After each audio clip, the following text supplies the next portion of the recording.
Alright, hello group 2.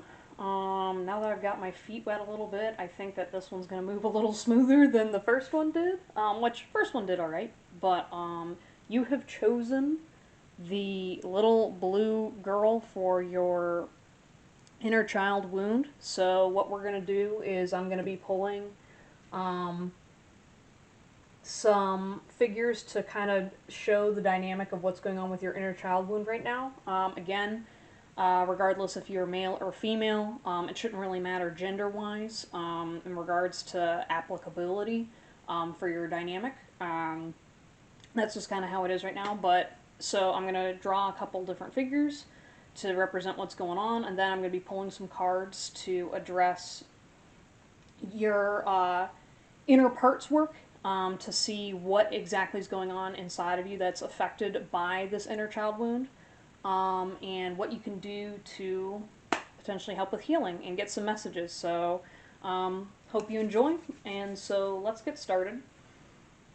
So, for you, group 2, I'm feeling a lot of sadness. I feel like a majority of you are women. However, there's a few of you that are male that are going to be watching this, but there's a lot of grief, something to do with your family dynamics. So I went ahead and already picked your parents here. So we've got a blonde little yellow lady here, and then a blue father type person. And so what's kind of going on with your family dynamic is I feel like you had a death of a parent, or oh my gosh, I was gonna say, like, there's some kind of a grief of, if it wasn't a parent, it was some kind of close relative that was almost like playing a parental type role in your life, whether it be a grandparent or for some of you it might be a sibling. Oh wait, let me kind of get a feeling for this, because I feel like there's just some kind of a grief of a person who died, that is kind of affecting your inner child wound. I feel like some of you, it may even be maybe a relative you weren't aware of, which that's something I can go over in a later video, but I feel like this is definitely some major type of loss of either yeah, I've already iterated myself a couple times, but yeah, it's some kind of a deep grief. And I feel like the way that this affected you as a child was, obviously you were very depressed as a child while managing this, but I feel like some of this grief is also towards an inner death as well. So it's almost like that innocence of you as a child kind of died along with that person, and you've kind of that inner child piece has remained in this death state because that's how you're able to align with this person, whoever passed away. I feel like for this particular pile, you have a close relationship with your father. I don't think it was coincidence that this person I happened to pick was blue, because I feel like there's a I feel like you had a supportive father, and you rely heavily on a masculine presence that was kind of helping you get through this. However, there's still kind of this unresolved grief that you can't seem to really detach yourself from. So either it has something to do with your father was the one that was remaining to protect you, or there's some kind of like protective masculine presence that was in your life that you were kind of heavily relying on to really kind of get you through. Like, for some reason, this dynamic really kind of stands out to me, where it's almost like there's you and this person, and then this is either the person who passed away that's kind of like always in the shadow in the background of your family dynamic, or it has something to do with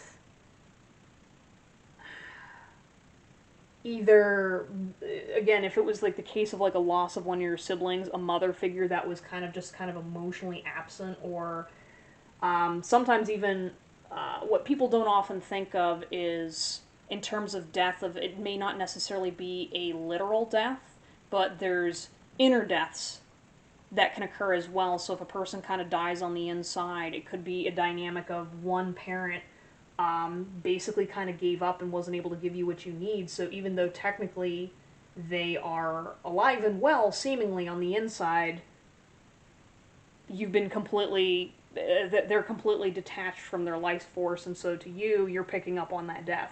I think it really kind of depends on what your situation is. I feel like there's a couple of you in this reading that this exact scenario is not necessarily what's going on, but the energy is still the same of this loss of a relative that was very close to you, and it's affecting this inner child dynamic.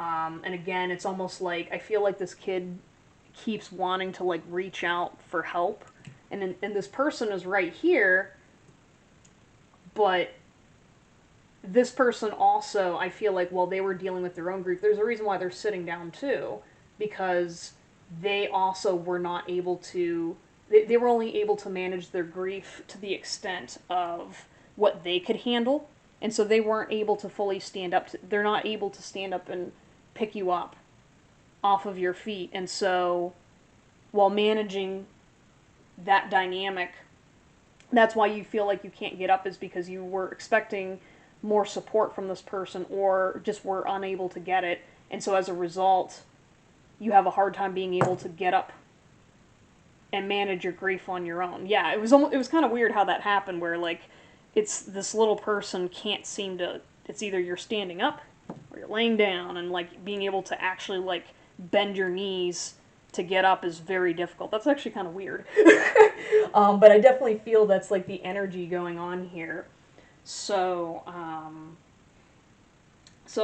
just say sorry for your loss, group 2, because definitely, I feel like you've been carrying this a long time, and I can't tell what age generally. For some of you, it was when you were very young, so it was almost like you were not able to connect with either a parent figure or this relative, that for some reason, maybe it's even energetically, you're very tied to this person, you didn't even know them that well, and you don't know why. I feel like that's like a couple of you watching, not many of you, but it's almost like this feeling of, I don't understand why this person's loss and absence really is affecting me, and so that might take some inner meditation to kind of see what specifically your dynamic is, because this is a very general reading. I'm going to keep it very vague, but if that resonates with you, feel free to message me, so we can take some time to tap into that a little bit more. But yeah, that weight of that grief has really been holding you back in various areas of your life. I feel like you're a hard worker, or you use work to deflect from this situation, or you're somebody that you just cry a lot. Yeah, I kind of feel like you have a tendency to either be way too overloaded with your emotions, and so you have a tendency to just completely like bawl your eyes out randomly, and like you can't ever seem to get a grip of your emotions, or you're on the opposite end where you don't really feel anything at all, and you're using all these other distractions to kind of deflect from this grief because you've been carrying it, and you don't really seem to know how to release the grief in a way that it will be gone or be manageable enough that you can continue on. Okay. But anyways, though, so that's kind of just a visual of what's happening with your dynamic. So I'm going to go ahead and start pulling some cards. So,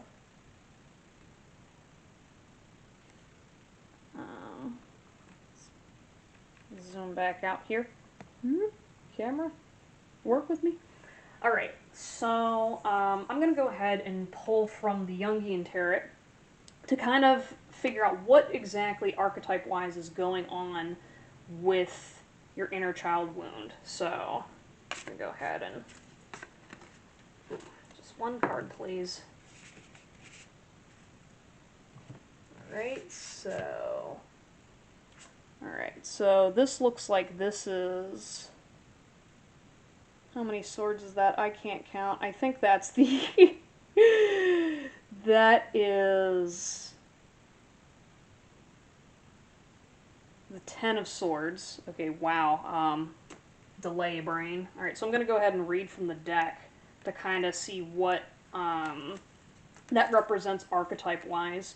So this is gained through partnership.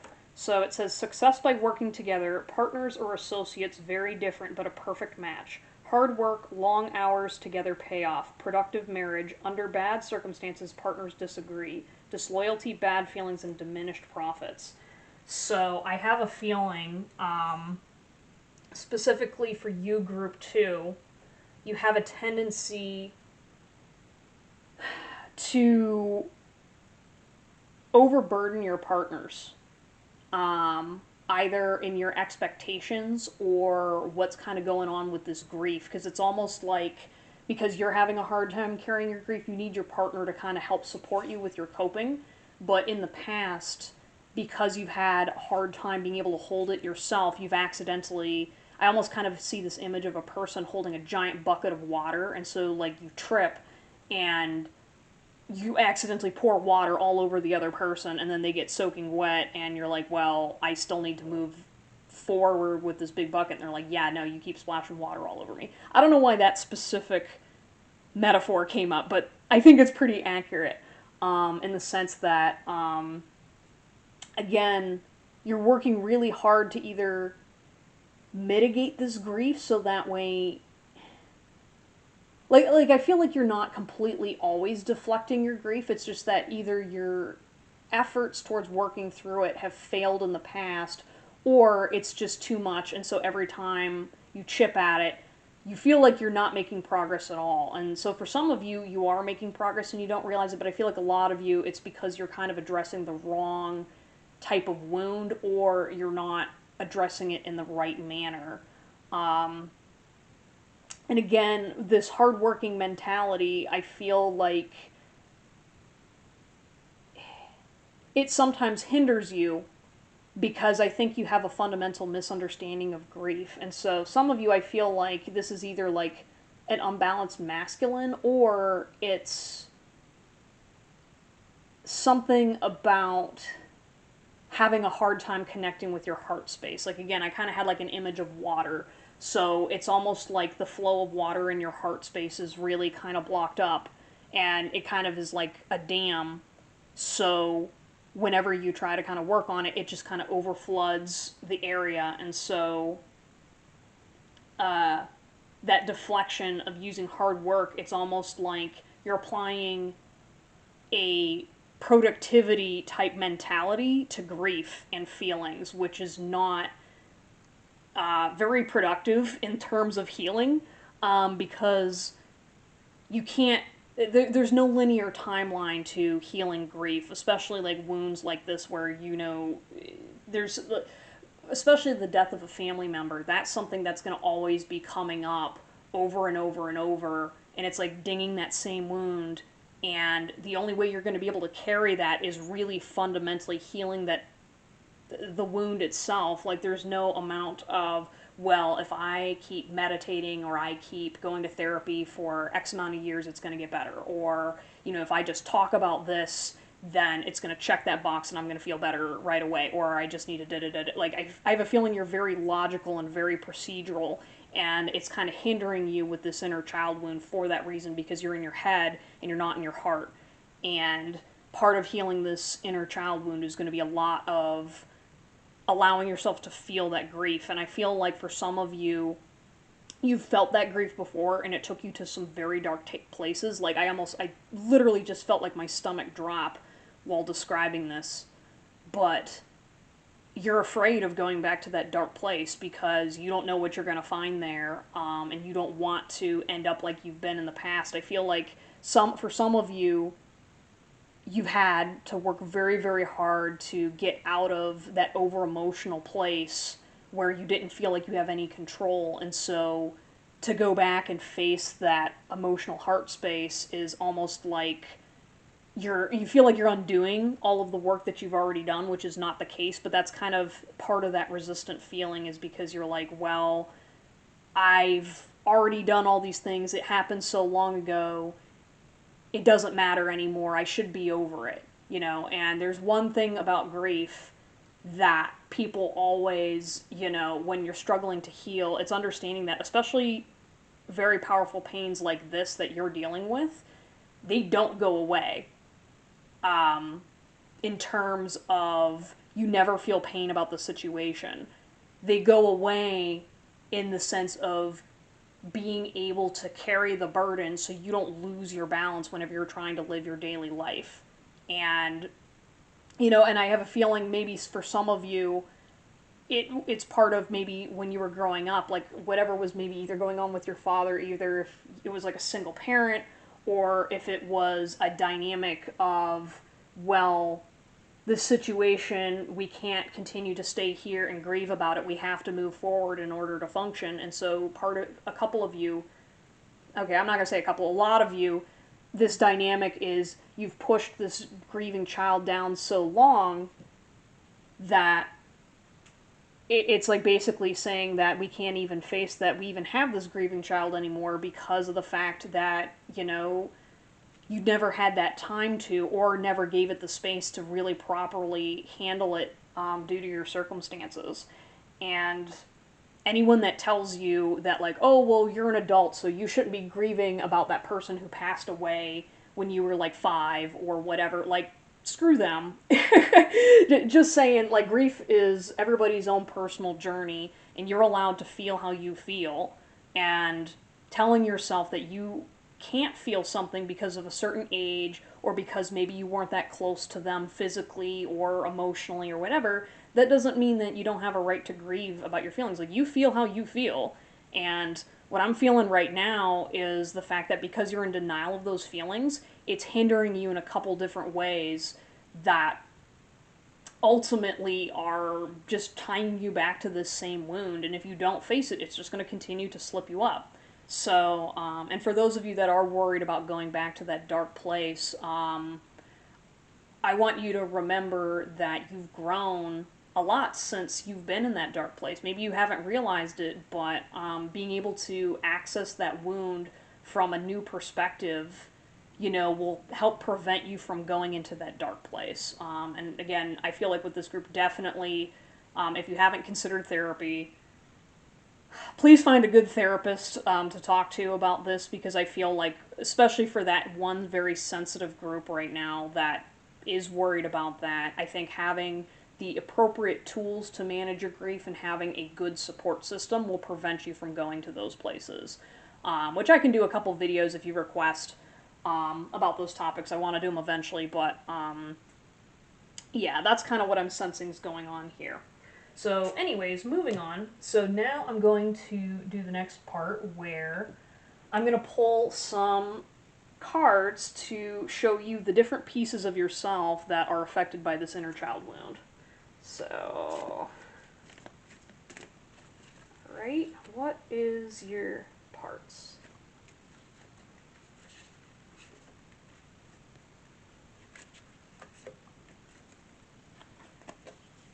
Whoop.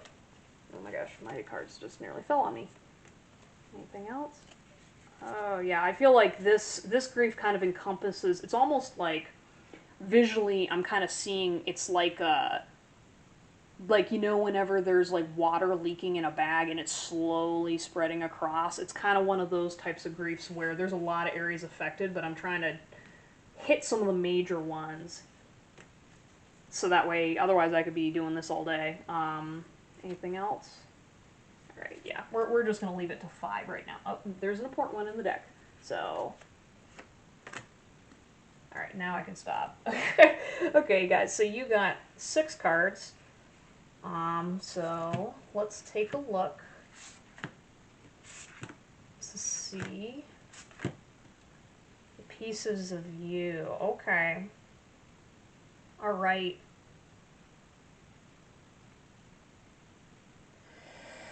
Okay, so for the first card, we've got this child who's sitting here with a blanket looking really lonely and abandoned, and I feel like you've got some abandonment issues.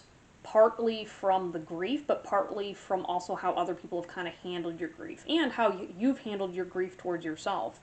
I feel like again, due to those of you that had to kind of suppress and didn't take time to grieve when you were a child, or didn't have the capacity to process it because you had to put away that grief for so long, there's been this piece of you that's been feeling very neglected because you didn't respect its feelings for so long. And that's part of the reason why you have a hard time connecting to your heart space, is because you need to tell that younger version of you that I do care about my emotions, and that my grief is valid and I can process it however I need to.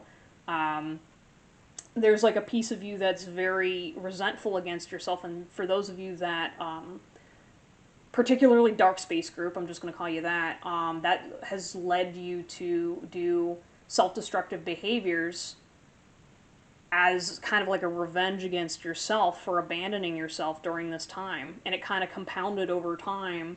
And being able to take the time to just stop and just address it will really be able to start kicking off that forgiveness process. And again, hopefully, with the work you do going forward, you'll be able to see that you do have a support system around you and that you are not abandoned. The first thing you got to do, though, is just not abandon yourself while you're processing this. But yeah, and then for those of you that, again, it's just that abandonment of grief and being distant from this person. I feel like they were so important to you, and to not have them in your life, you feel like you're lost and you're all alone. And the one thing, at least, I can say in terms of, from a spiritual standpoint, is that you were never ever truly disconnected from a person. Whether they are in life or in death, we are always connected to each other, past, present, and future. And understanding that, you know, you had time with them, even if it was a very limited, short period of time, you know, that love is still there within you, and being able to access it is enough that you need to help with healing the wound.